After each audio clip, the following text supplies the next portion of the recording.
जगीचा आदिवासी जागी one land पटा one land पटा जिंदाबाद जिंदाबाद आसिफ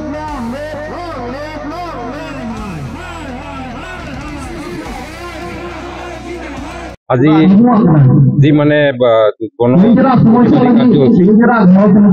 বিষয়বস্তু হৈছে আমি যিসকল নেকি ৰিলিফ গ্ৰেণ্ট বা কেম্পবিলাকত চৰকাৰে 2003 বা 4 চনত 10,000 টকাকৈ দিছিল।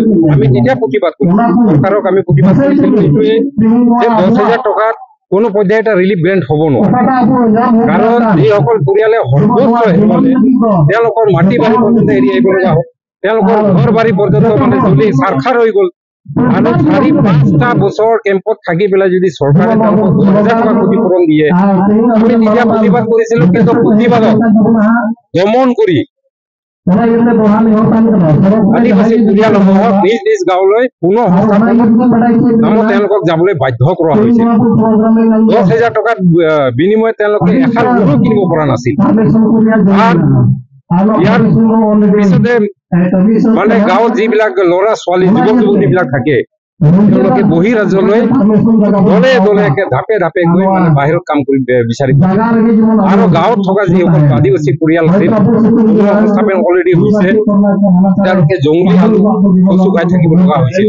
তেতিয়াৰ পৰা আচলতে আমি দাবী কৰি আহিছো অসম চৰকাৰক যে উচিত ক্ষতিপূৰণ দিব লাগে যি ক্ষতিগ্ৰস্ত পৰিয়ালসমূহক। আৰু যদি এতিয়া আমি বাৰম্বাৰ তেনেকুৱা পেপাৰ ষ্টেটমেণ্টৰ পৰা আৰম্ভ কৰি তেনেকুৱা বিভিন্ন কাৰ্যসূচী আমি লৈছিলোঁ, কিন্তু আজিলৈকে চৰকাৰে মাজতে সুখী হৈছিল অসমৰ মুখ্যমন্ত্ৰী হিমন্ত বিশ্ব শৰ্মাদেৱে দুবাৰ তিনিবাৰকৈ ঘোষণা কৰিছিল যে যিসকল ক্ষতিগ্ৰস্ত পৰিয়াল তেওঁলোকক পুনৰ চৰকাৰে সাহায্য দিয়া হ'ব বুলি। আৰু এই মৰ্মে তেওঁলোকৰ কাগজ পাতি ইতিমধ্যে তুলি আকৌ এটা প্ৰচেছ কৰা হৈছিল, কিন্তু প্ৰচেছ কৰাৰ পিছত আজিলৈকে দিয়া নহল। মানে ডকডাল উন্নয়ন নামত একো নাই। ইয়াৰ উপৰি যিবিলাক মাটিৰ পাট্টা আমি পাব লাগে ফৰেষ্ট ডুৱেলাৰ্ছ হিচাপে, কিন্তু এইটো কাৰ্যকৰী হৈ উঠা নাই। চুক্তি হ'ল আদিবাসী সংগঠনসমূহৰ সৈতে, কিন্তু শান্তি চুক্তিত যিবিলাক দফা আছে এই দফাসমূহ আজিলৈকে কাৰ্যকৰী হোৱা আমি দেখা নাই।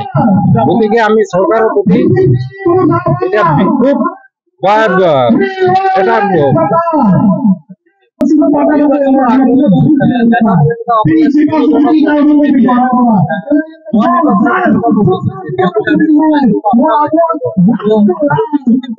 হয়ে থাকে।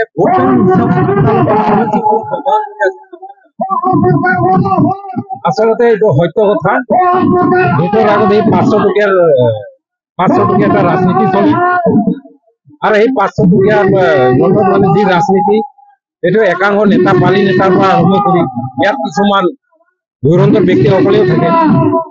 গতিকে তেওঁলোকৰ এইবিলাক ৰাজনীতি আৰু নচলিব বুলি মই ভাবো।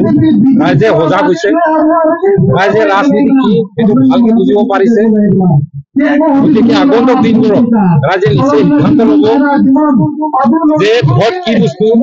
আচলতে তেওঁলোকৰ সমস্যা সমাধান কৰোঁতে ৰাইজে ভোট দিয়াৰ কথাটো চিন্তা কৰিব বুলি মই